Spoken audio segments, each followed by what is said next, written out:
Welcome to Be Advised, Leading with Value with Brad Swinehart. In this podcast, we will focus on successful marketing methods for advisors that generate prospects and clients. We will learn from the best in the industry on how advisors in the trenches today are growing their practices. Join us for this journey where Brad draws from years of expertise and guest experts to help advisors reach their full potential. Welcome back to the Be Advised Leading with Value podcast. This episode, host Brad Swinehart of White Glove delves into the thoughts of Tom Hegna, economist, author, and retirement expert. As Brad is about to point out, Tom is considered by many to be the retirement income expert. Is that right, Brad? Absolutely. Thanks for coming on the show today, Tom. We're really excited to dive into some real value for some advisors. For people that maybe aren't familiar with your body of work, can you just tell us a little bit about how you got into the industry and how you got to where you are today? Sure. So, I'm originally from a small town of Minnesota. I went to college at North Dakota State University on an Army ROTC scholarship. I was commissioned in the military. I spent 6 years active duty, 16 and a half years Army Reserve, retired as lieutenant colonel. I was in the insurance industry for about 30 years. I was with MetLife for 8 years, where I was an agent, a manager, and a national marketing manager. And then I was with New York Life for 15 years, where I started out as an annuity wholesaler and kind of worked my way up to be one of the senior executive officers in the company. In 2011, I went out on my own, and I've now written 5 books on retirement. I have a PBS TV special called Don't Worry, Retire Happy that's played in over 80 million homes in the U.S. and Canada. So in my time at New York Life, I really had to focus on retirement income, and I'd say New York Life was 10 years ahead of the rest of the industry. And so in doing that, I had to read a lot of white papers. I learned so much about, the mortality credits and longevity credits and all these things that nobody really knew about. And then I just took these PhD white papers and put them into real English so that average normal Americans can benefit from that knowledge. That's so powerful. And I know that in the past, you've done a lot of speaking presentations. You travel around the country, both training advisors and also talking to the end consumer. How has that changed now for you when things are moving more virtually? Well, my business model had to change overnight. I'm a speaker. I travel around the world and I speak, and all of a sudden there was no traveling, there was no speaking events. So immediately I had to change my business model to be one of virtual, which I did. And I'm having my best year ever because, instead of planes, trains, automobiles, delays, all the stuff all the wear and tear on the road, maybe I make more per live speaking event, but I can do a lot more virtual events. And so it's really worked out very well. And in fact, it's kind of my new model. I don't want to go out and travel the world anymore. I really want to just do virtual. So I had to change my whole business model literally overnight. And I think a lot of advisors are in that same position where, they're used to doing seminars or they're used to going to the dinner events and bringing in new prospects, and they're having to face the same thing that you faced. What would you recommend to advisors of how to adapt virtually? How do they still reach those prospects now that we're in this new environment? Well, it's interesting because I have a daughter and she graduated from high school last year, didn't get a graduation. She's in college, didn't get a normal college first quarter because of COVID. And she was saying, Dad, maybe I should just quit for a year. Maybe I should just not do this for a year. And I said, Sammy, adaptability is one of the best traits you can have. You've got to learn to adapt. I promise you, Brad, this won't be the last pandemic. There's going to be terrorist attacks. There might be nuclear bombs sometime day. Stuff is going to happen, and you've got to be able to adapt. And for advisors, that means, okay, so you're not going to see people face to face. So now you can see 10 people a day. Past, you could only see 2 people a day. Now you can see 10. But are you adapting? Are you changing the way you're doing it? You have more time to prospect. You have more time to set up 20-minute Zoom calls that you don't have to drive across town for. So I think people just have to adapt. And Brad, you've seen it. Some people adapt very quickly and some people can't. And what I would say is if you can't adapt, then you've got to hire somebody who can help you adapt. Like you've got to put together the tools that you have at White Glove, that I have at my site. And you've got to use tools that can help you adapt. And so, I don't think there's a choice. You're either going to adapt or you're going to die, but you can have people help you adapt if you're not very adaptable. That's so true, because there are so many people that are just quick starters that they move with the flow, right? Mhm. And then there's other people that are very analytical, and they get tried and true in their ways, and that's what they want to do. And it's very hard for them to move quickly when the industry shifts or when something like this happens. What would you recommend? What is a good way for an advisor to find a good mentor, and what does a good mentor relationship actually look like? Well, okay, let me go back to who kind of were my mentors and how I found them. So the Kinder brothers are mentors of mine, and I had never even met the Kinder brothers until quite a few years later, but I learned from their videotapes. I had a manager who didn't really believe in training. He said, go out and write 100 policies and you'll learn the business. Well, okay, that's fine, but I was a military officer. I wanted to kind of be professional in how I made my presentations, and he gave me really no help. But there were these VHS tapes over in the corner of the Kinder brothers, and I would watch those every single day.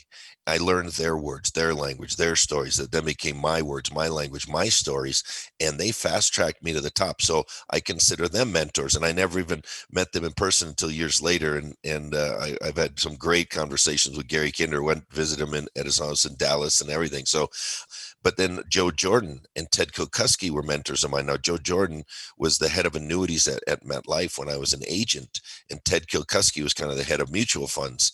And these guys gave me words that I could use. They taught me concepts that I could share with clients, and they were very powerful. And I mean, I would have driven miles just to watch these guys talk because they were that good. And so it's people that are talking, that's something relevant to you. Like my mentor might not be your mentor, Brad, but you might have a different mentor because that person was talking about things that were relevant to you and they made an impact on you. And so that's why I think mentors are very personal in nature, because you got to find somebody that really hits you, and when they really hit you between the eyes and they make you think, and they teach you things that you never knew before, and they get you excited about the business, those would be people that you want to try to track down and have be your mentor. And I love that you mentioned at the beginning that you were watching videos of those people speak, and you really kind of were attracted to that. And I think that availability is just out there in masses to advisors now. Everybody's moved virtually. There's everything's on video now. And there's just so much more content out there that you can absorb. And then I think it's a personal choice. What really clicks with you that'll give you that drive and that incentive to move forward and really elevate your business. And you've been in this industry for quite some time, and you've really kind of mastered it, Tom. What do you think that the top producers do differently than the rest of the advisors out there? Well, they see more people, and they're students of the business. It takes 10,000 hours to become a master at anything. And I've spent over 10,000 hours studying this business and learning this business and watching videotapes of top people who are better than me. And I just think too many people try to wing it, and they try to take the easy way out, and they just try to do it themselves. And I don't know that you can do that. I think you've got to learn from people who are smarter than you, and it takes time. It's not a money investment, it's a time investment. So I think top producers invest their time wisely, and they see more people. For some reason, people have a thermostat in their mind, and once they make 30,000 or 50,000, boop, the thermostat kicks off. Well, top producers don't have a thermostat set at 50,000 or 100,000. They maybe have one set at 1 million or 5 million or 10 million, and so you kind of got to turn your thermostat up, and you've got to think bigger, and you've got to go see more people. I always tell people, I can tell you exactly how much you can make in this business. If you see two people face to face every day, you're going to make 100 grand. If you see one person face to face every day, you're going to make 50 grand. Well, the truth is most advisors only see 2 or 3 people a week face to face. That's the truth. That's the sad and ugly truth. The top producers are seeing 5, 6, 7, 8 people per day. And you think that can't be done. I can promise you it can be done. I did it in my first year in the business. So I know it can be done, but you got to change your thinking. You got to set your thermostat higher, and you got to become a student of the business and really learn from other top producers. I love that. See, two people a day, you make $100,000 a year. I love that. Just that math that you've got that figured out and dialed in.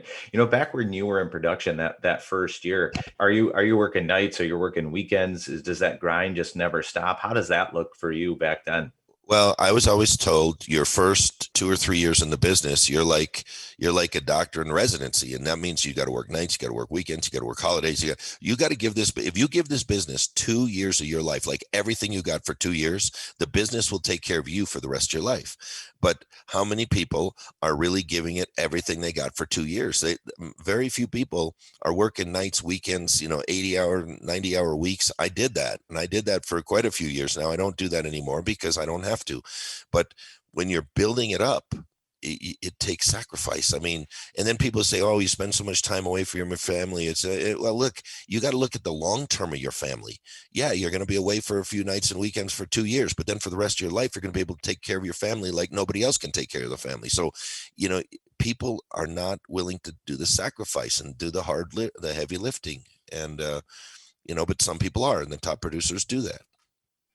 Well, let's talk about that a little bit of the top producers that they're getting in front of more and more people. But what do you see as the key difference of why one advisor can stand in front of a meeting and they get 7 applications, but then someone else will stand in a similar meeting and they'll walk away with nothing? What is Yeah. that key difference? Look, it's again, they know the words and the language. This is a words, language, questions, and stories business. A lot of people think it's a knowledge business. So you get these analytical people, no, they know everything, about every policy and every feature of every policy, but they don't know how to communicate that in simple terms to a client. And they don't know how to put it in a way that the client is going to understand it, and that's going to motivate the client to see, wow, I really need this. But the top producers do that. And so again, it comes down to being a student of the business, learning the right words, the right language, the right questions, telling great stories, handling objections smoothly. This is all the stuff I've been teaching for 30 years, but you're right. One person goes in there, gets 7 applications. The other person walks in there, get nothing, and they got all the same policies that they represent. It's one person knew the right words and language to use with that client. Well, I think too, we talk about that a lot when people are doing seminars or doing webinars, that it's not necessarily the information that you're giving. It's not, information is free. Everyone carries around the internet in their pocket nowadays, and you can Google anything. So information is not free. The message you need to get across to prospects or people that are listening to you is, answering their questions of the why behind it. They don't need to know how the car works. They just want to know that they're going to get there safely and that you can do that for them. And I think just like you said, Tom, if you can digest all that information like you did, just write white papers, really knowing the product in and out and the service in and out, and then be able to go back to that prospect and put it in simple terms for them so they can understand it. I think that's when you make that real connection. And I think that's exactly what you're saying here. So let's talk about some of the common objections. What do you think as an advisor, you're sitting in those meetings, you're going to hear some very common objections. What did you hear the most, and how did we overcome those? Well, I mean, I have 100 objections on my site that I handle, but there's really about 5 that are common. Oh, your fees are too high, or I don't need this, or I want to think about it. I heard Dave Ramsey say you should only buy term insurance. There's only so many objections that you really need to get good at. But the best way to handle the objections is to put them in your presentation. So if you're getting the same objection over and over and over and over, put it in your presentation, handle it before it comes up. Then you won't get it. People, I went through a time where, people wanted to think about it. They want to think about it. Well, I learned that the I think about it objection is really, I wasn't asking the right questions throughout the whole appointment. You've got to ask many little closes, like, is this making sense to you? Is this what you're thinking? Just keep doing little mini closes throughout the whole presentation. Then you're not going to get the I want to think about it. But there's only 5 or 6, Brad, that come up all the time. And so you just got to get good at handling those common 5 or 6 objections, and you're not going to have any issues. Yeah, I totally agree. To preemptively, what they're going to say, right? You know that Yeah. I want to think about it, or I hate annuities. I saw this and this sounds like it's going to be terrible. But if you can preemptively address those in front of them, then they see you as the expert and they start to calm down. There's that point in the conversation where their shoulders get a little less tense. You can see it in their face when they start to see that you're an expert, and then they don't need as much information. They need less information because they understand that you have it, that you don't need to totally educate them on everything that you're doing. You just need them to know that, hey, this is going to work for you, and here's a plan that we're going to build together. So one thing, Tom, that you're just absolutely magnificent at is delivering a message. You've really kind of honed in not just the knowledge, but how to deliver it in a very impactful way. So how did you start at really kind of honing that message, and then how can we help other advisors do something similar? Well, again, I watched top speakers, and I was a student of motivational speakers and guys like Joe Jordan and people who are really good, who could master a platform. And so I learned a lot of techniques. I learned how to change my voice through my presentation, make it high, make it low, make it fast, make it short, and then to speed up the presentation, because people can listen 7 times faster than you can speak. So you can really speak very rapidly and people can understand you if you're using simple words and simple sentences. So just by changing the tone of your voice throughout your presentation, by changing the speed of your presentation, you can slow it down to make a point. You can raise your voice to make a point, or you can just speed it up and just keep doing. My style is rapid fire, machine gun style, not rifle style. And so everybody's got to find their own style. But I found by watching other top speakers, how they do it, what they do, I could learn a lot. And then just doing a lot of different speaking events. I've done thousands now. Yeah. And I could say, Tom, I've seen you a handful of times, and it's rapid fire. You are definitely the machine gun guy. I love it. It's just so much information just coming right at you. But you're right. When you first, when the first time I ever saw you, I was like, man, this guy speaks really fast. But you're absolutely right that didn't affect my ability to absorb the information. It still just came in the exact same way as if, someone took their time or slow, because obviously I'm naturally a little bit of a slower speaker. You've really kind of honed that in because you do have that inflection points in your voice. You are able to slow down, but then you can just pump out those little nuggets just very rapidly. And it always seems to just be just a mesmerizing time to watch you speak. So I've always enjoyed it. Well, let's talk just a little bit here about the markets. What's going on with those, and how does that impact the industry, and what should advisors be paying attention to right now? Well, I mean, it's a crazy stock market. I mean, it doesn't seem to make sense to me. The economy's not doing that great, and the stock market's hitting all-time record highs. But I think a lot of it is this funny money that's been printed and the trillions that are floating around. But like I said, there's going to be consequences with that because that's not fairy dust. That's real dollars that are going to come out of people's IRAs and 401ks. So we should definitely be talking to people about converting to Roth IRAs. These are likely the lowest taxes you're ever going to see for the rest of your life. We should be talking to them about the importance of having cash value life insurance as another source of tax-free income in retirement. We need to focus on the guarantees and annuities. I mean, in this crazy market, do you really want to be naked in the stock market? I mean, I want to make as much as I can make, but I don't want to lose what I've already got. And Vanguard can't do that for me. Fidelity can't do that for me. Mr. Ken Fisher can't do that for me, but that's what annuities can do for me. So, I think we got a great story in times of uncertainty. What people crave is certainty, and we have certainty. We have guarantees. We have guaranteed annuities. We got guaranteed life insurance. We've got long-term care insurance. We've got products that can protect people from the markets and protect them from themselves, because really that's the key thing. You got to protect people from themselves, because when the markets go down, they panic, they do stuff that they probably shouldn't have. And the annuities can give them the peace of mind and the guarantees to hang in there and stay the course. So I think we've got the right products at the right time.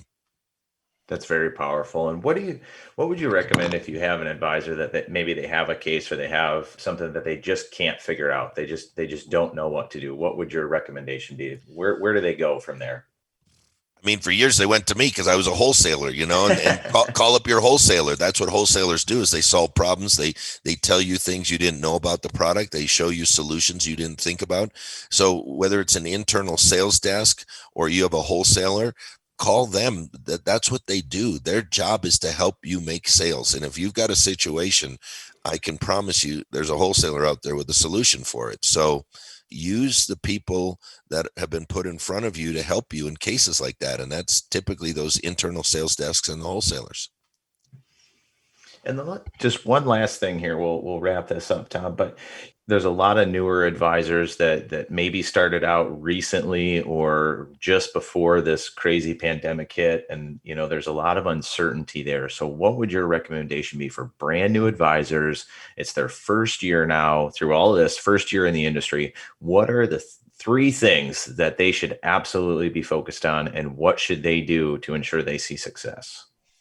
Well, I was always told there's three ways to be successful: see the people, see the people, see the people. So those would be three. But I mean, you've got to increase your activity level. You got to get really good at knowing your stuff, know your products inside and out, and know your major competitors' products inside and out. And then go out and have some fun, but learn and study from top producers.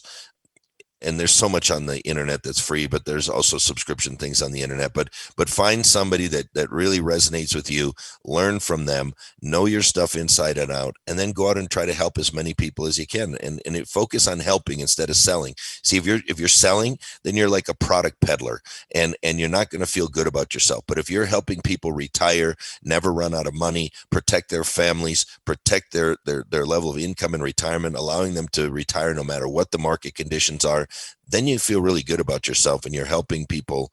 And so focus on helping people, and you're going to have a great career in this industry. Well, thank you very much for being on the show today, Tom. There's so much information just pumped into this episode. I love it. I always enjoy talking to you, and I really appreciate all the knowledge you dropped on us today. Thanks, Brad. Yeah, Brad, you're right. There's so much in here. Adaptability, mentor, sacrifice, knowledge. Just a few of the solid observations in this conversation. Thanks again, Brad Swinehart of White Glove, and of course, Tom Hegna, retirement expert, economist, and author. To make sure you know when more of Brad's Be Advised Leading with Value podcasts are available, subscribe to this podcast with the subscribe button on this page. To share with friends and colleagues, use the share button. Thank you for listening to Be Advised Leading with Value with Brad Swinehart. Click the subscribe button below to be notified when new episodes become available. The information covered and posted represents the views and opinions of the guest and does not necessarily represent the views or opinions of White Glove. The content has been made available for informational and educational purposes only. The content is not intended to be a substitute for professional investing advice. Always seek the advice of your financial advisor or other qualified financial service providers with any questions you may have regarding your investment planning.